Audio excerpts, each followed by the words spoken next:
भगवान की पूजा करने वाले वायरल कुत्ते की मिली लाश, वहीं ग्रैंड रोड में अलग अलग बॉडी पार्ट्स को काट कर बिल्ली की हत्या करने वाले के खिलाफ हुआ मामला दर्ज। देखिए पूरी जानकारी।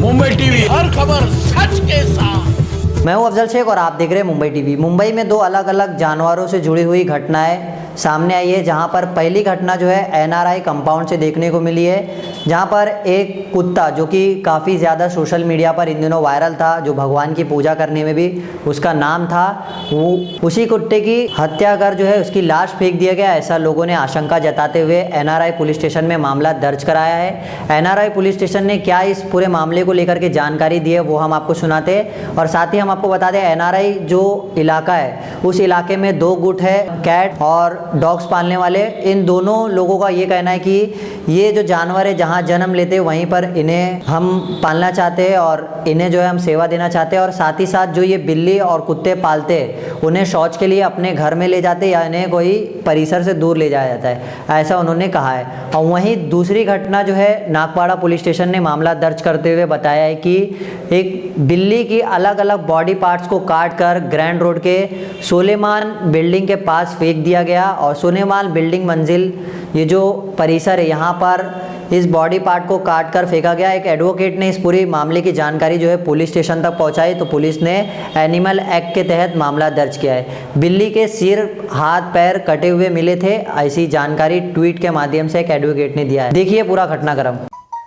Being an advocate, we come across a lot of disputes where two sets of people are fighting that that I am a compassionate citizen, so I have all the right, constitutional right to feed the animals. Another set said that you may be compassionate, but you cannot feed the animals, stray dogs in the society, because they are the menace, they are ferocious, they attack, they chase and all that.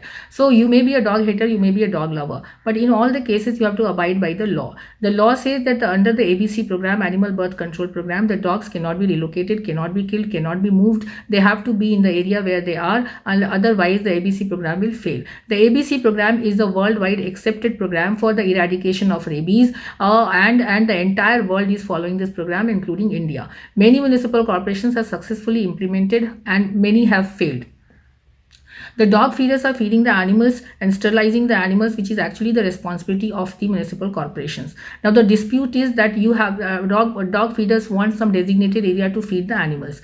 Designated area doesn't mean a designated area at any place. Designated area in the territory of the dogs. The management has decided not to provide the designated area in the territory of the dogs because the dogs are creating territories. So now this is the dispute. When the AWBI intervened, they also inspected the area and they said that the multiple feeding stations has to happen. The multiple feeding stations were not provided. Two feeding stations are provided outside the premises, which is not in the territory of the dogs.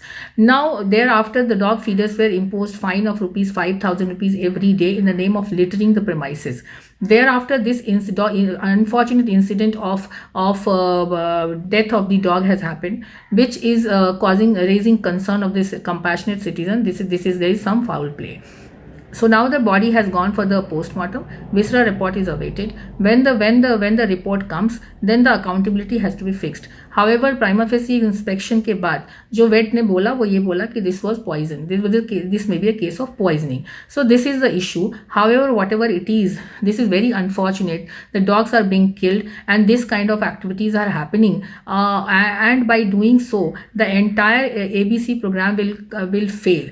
And people have to understand that there has to be an awareness that this program is only for the welfare of the humans. This is not for the animals. So the municipal corporation should also come forward and spread awareness so that the people could understand the importance of the ABC program, and they could take some conscious steps, and they should not victimize the compassionate citizens or feeders merely because they are feeding the dogs and they are actually taking care of the role of the municipal corporation. NRI police station में एक stray dog की एक आकस्मिक मृत्यु हो गई। इसके सिलसिले में एक गुना नोंद किया गया है। भारतीय दंड विधान संहिता 428 इसके साथ प्राणी छळ अधिनियम के तहत हम लोगों ने गुना दाखिल किया है। इसको जहर दिया है या नहीं दिया है ये केमिकल रिपोर्ट आने के बाद पता चलेगा। पुलिस तहकीकात कर रही है। किसी के नाम नहीं दर्ज किया गया एफआईआर में? इसमें किसी का नाम नहीं है, अननोन आदमी के खिलाफ है। सर इसमें कोई धाराएं जोड़ी गई है और कोई एक्स्ट्रा? नहीं, प्राणी छळ अधिनियम की सेक्शन 11A और IPC 428 के तहत गुना दाखिल है। सर, जिस तरह की जानकारी मिली है एनआरआई कॉम्प्लेक्स में 2 गुटों में इस तरह की विवाद चल रहा है, एक खाना खिलाता है तो दूसरा झगड़ा करता है। कुछ ऐसे मामले हमारे सामने आते हैं, इसके बारे में भी तहकीकात चालू है और इसमें जल्दी तो निपटारा हो जाएगा। सर, डॉग को फिलहाल पोस्टमार्टम के लिए भेजा गया है, तो पोस्टमार्टम रिपोर्ट आने के बाद सर क्या क्लियर हो पाएगा कि यह जहर है या क्या है? पोस्टमार्टम रिपोर्ट के बाद इसका विसेरा या केमिकल रिपोर्ट आने के बाद ही उसमें क्या है ये पता चल सकता है। उसके बाद ही हम लोग पॉइजन दिया है कि नहीं इसके बारे में बोल सकेंगे। सर, वहाँ के लोगों का आरोप है कि शिकायत भी काफ़ी देरी से दर्ज की गई, तो क्या पुलिस जांच करने के बाद शिकायत दर्ज करेगी, ऐसा कुछ मामला था? नहीं, ऐसा कुछ नहीं, 1-2 घंटा लेट हुआ है, लेकिन उतना लेट वो शिकायत देने के लिए आए थे, उसके बाद ही वो दाखिल हुआ। ऐसे ही तमाम अपडेट से जुड़े रहने के लिए सब्सक्राइब करें मुंबई टीवी। मैं अफजल शेख फिर हाजिर हूँगा एक नई न्यूज़ के साथ।